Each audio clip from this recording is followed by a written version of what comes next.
Mga master, okay lang bang? Huwag niyong skip ang mga ads sa aking mga video kung okay lang mga master. Salamat sa solid na suporta po. Yon, what's up mga masters? Nandito na naman tayo sa panibagong araw, panibagong kabanata na naman ang pagsasama-samahan natin ngayon guys.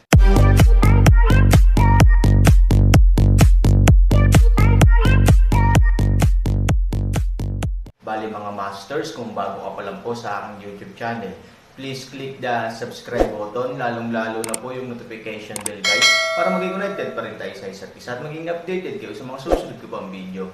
Bali mga masters, bago natin umpisahan ng kwento ay mag-shoutout po muna tayo para sa mga solid nating tagapakinig. Shoutout kay Bon Richard. Shoutout kay Christopher Canoy. Yun na nga mga masters, no? Bali hindi na ito patagalin. In 3, 2, 1, let's go! Break in dito. Ang langit ay dukha at natulala.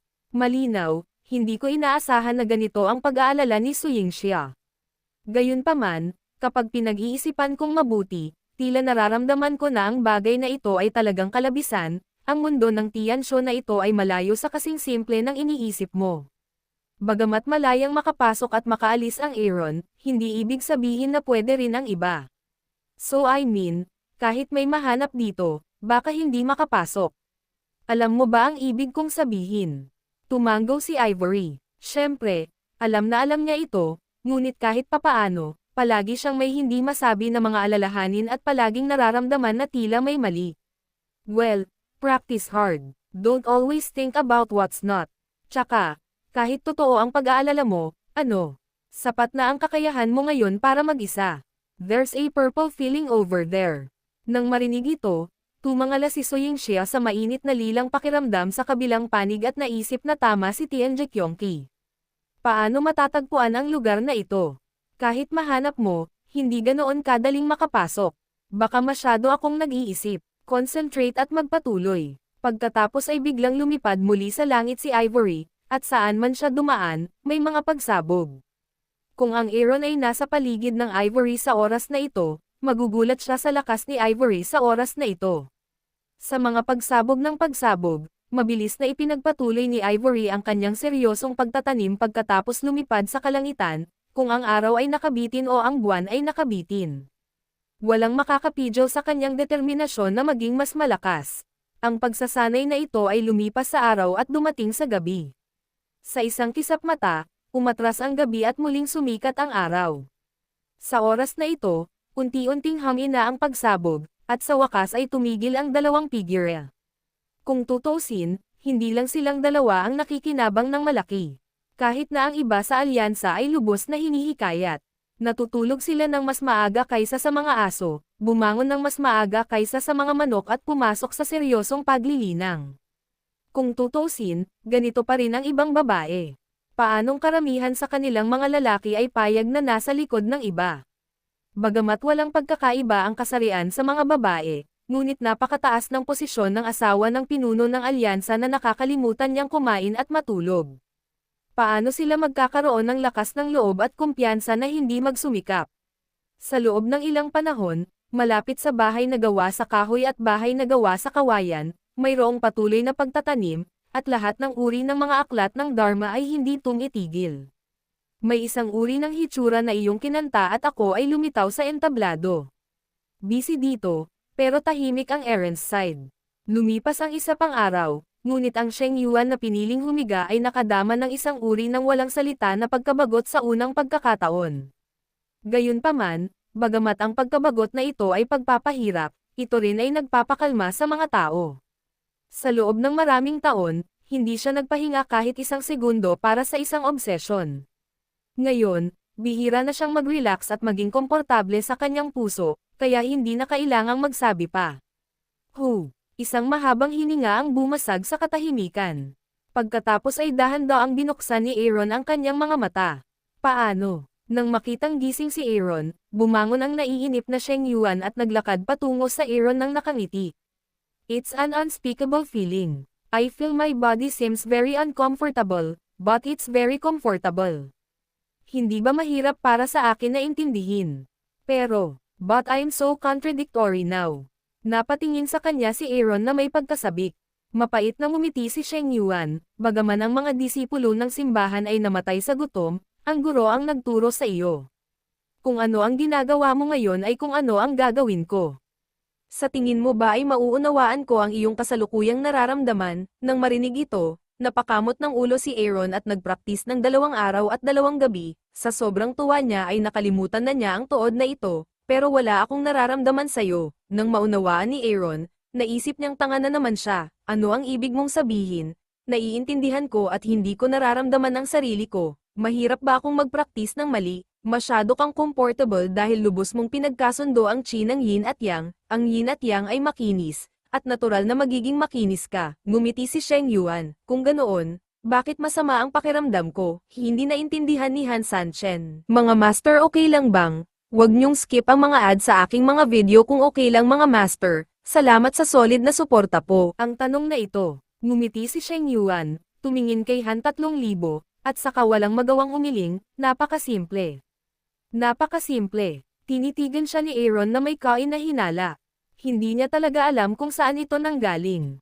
Napakasimple noon. Kita mo, bibigyan kita ng napakasimpleng halimbawa. Parang tiyan ng tao. Isang mangkok lang ng kanin ang makakain nito sa isang pagkakataon, pero nagkataon na nakakain na ito ng daan-daang libong mangkok ng kanin sa isang hininga. Sa tingin mo ba ay magiging lubhang hindi komportable? Halatang natigilan si Aaron nang marinig niya ang mga salita ni Sheng Yuan, ngunit kahit na ang utos ay nagpapakita kung ano ang ibig sabihin ng Sheng Yuan. Nung mga oras na yon, medyo nahihiya yung mukha niya. Malinaw na kinukutya ni Sheng Yuan ang kanyang pagsasanay at pinapasok ang sobrang yin-yang chi sa kanyang katawan. Sa puntong ito, bagamat hindi mahanap ni Aaron kung gaano siya kalakas sa oras na iyon, halatang nararamdaman niya ang kabuuan ng hininga sa kanyang katawan sa sandaling ito. Masyado akong sumisip-sip, medyo nahihiyang tanong ni Aaron. Ngumiti si Sheng Yuan, it's more than 2 fears. Kung gusto kong maging mas malapit sa iyo, maaari akong higupin mo. Hindi mo ba iniisip na napakalamig ng ulo mo? Hindi ka ba tumitingin? Nang tumangala si Han Sanzon, natural niyang nakita ang malaking butas na may malaking lupa na nahuhulog sa kanyang ulo. Ito ay, bahagyang ipinikit ni Sheng Yuan ang kanyang mga mata, hindi ba salamat sa iyo?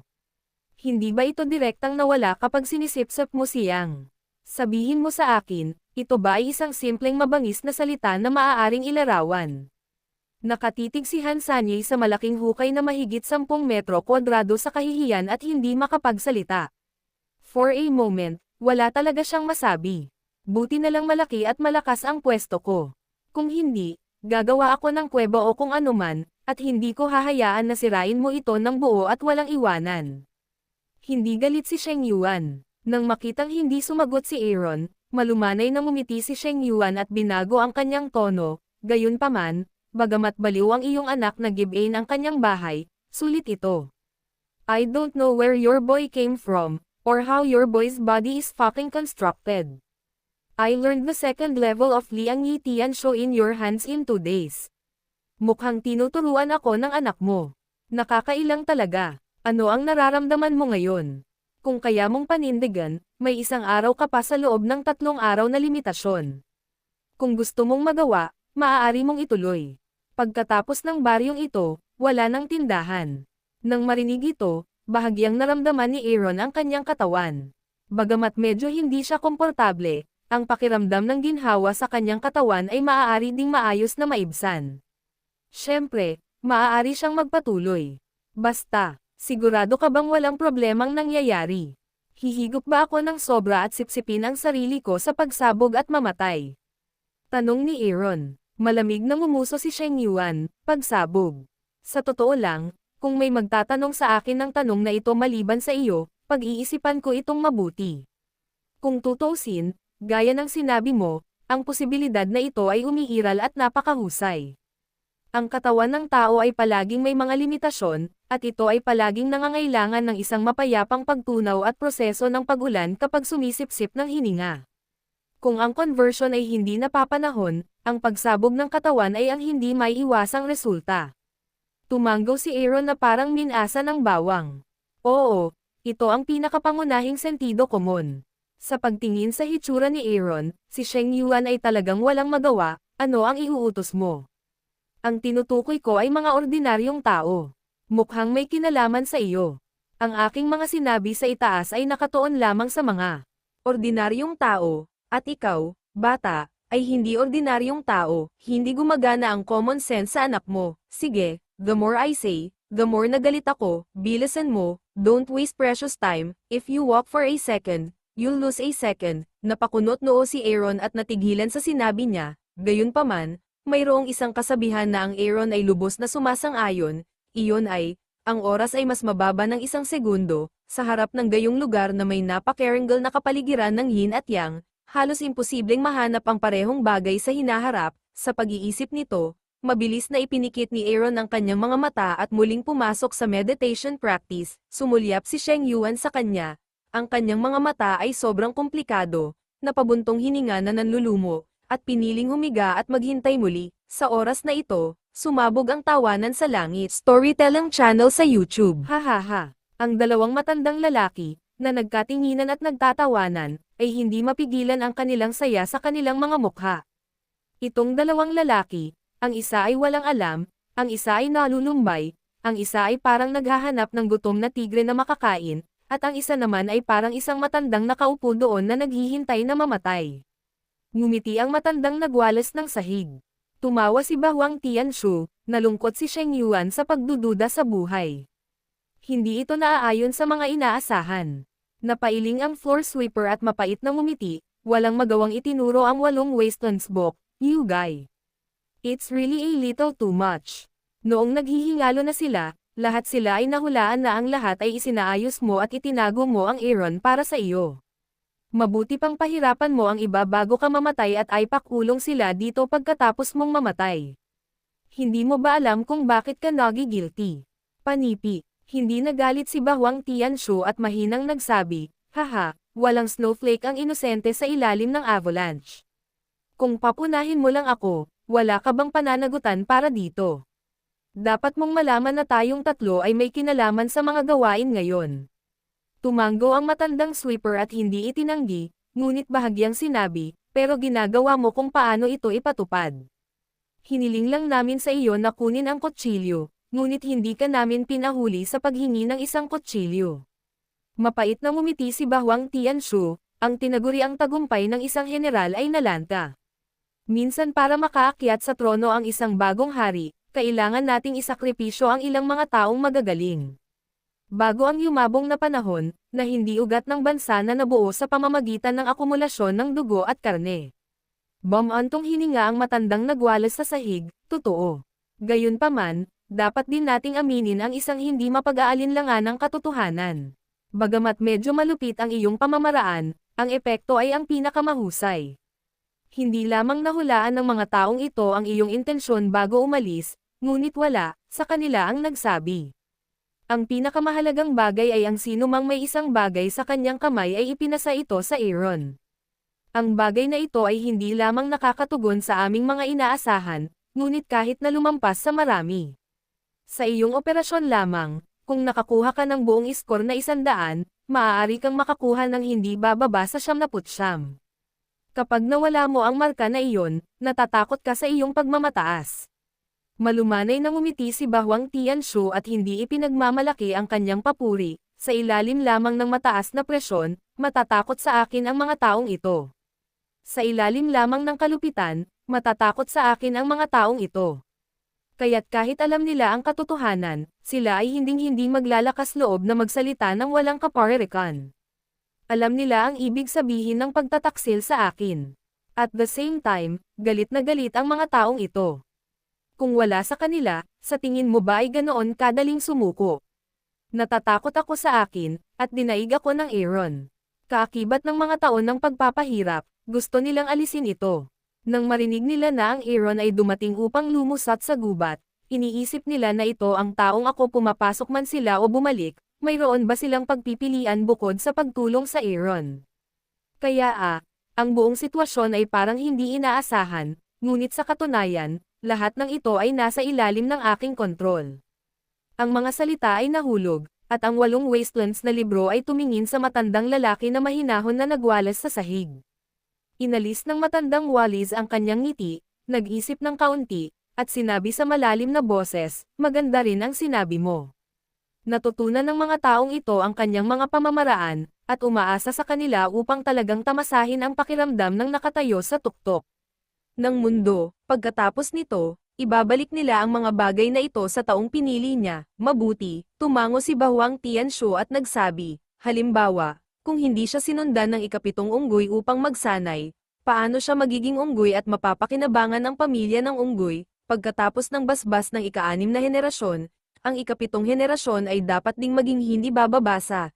Ito ay maaaring ituring bilang isang gantimpala para sa kabaitan. Huminga ng mahabang hininga ang matandang sweeper. Kung gayon, isang malaking gawain para sa iyo at sa akin ang natapos. Susunod, depende ito kung ang Aaron ay isang dragon o isang phoenix. Pagkatapos ay malumanay na ngumiti ang matandang nagwawalis ng sahig. Mula bukas, ikaw at ako ay dapat magkaroon ng magandang bakasyon. Nang marinig ng 8 Wastelands Heavenly Book ang talumpati, ngumiti si Evil. Oo. Oras na rin para sa isang holiday, tungkol naman sa sitwasyon sa pamilyang ito. Hey, kailangan kong ibigay ito sa Aaron. Pagkatapos ay tumingin sila sa pasukan ng 8 kaparangan na mundo kung saan madalas pumasok ang Aaron. Yun na nga mga masters, no? Bali panibagong kabanata na naman yung natapos natin ngayong gabi. Muli, maraming salamat po talaga sa walang sawang suporta po sa aking YouTube channel na talagang inaabangan nyo po ang bawat upload ko po. Bali mga masters, magkita-kita ulit po tayo bukas ng gabi at ngayon po ay magpapaalam po muna tayo. Bali mga masters, bye-bye!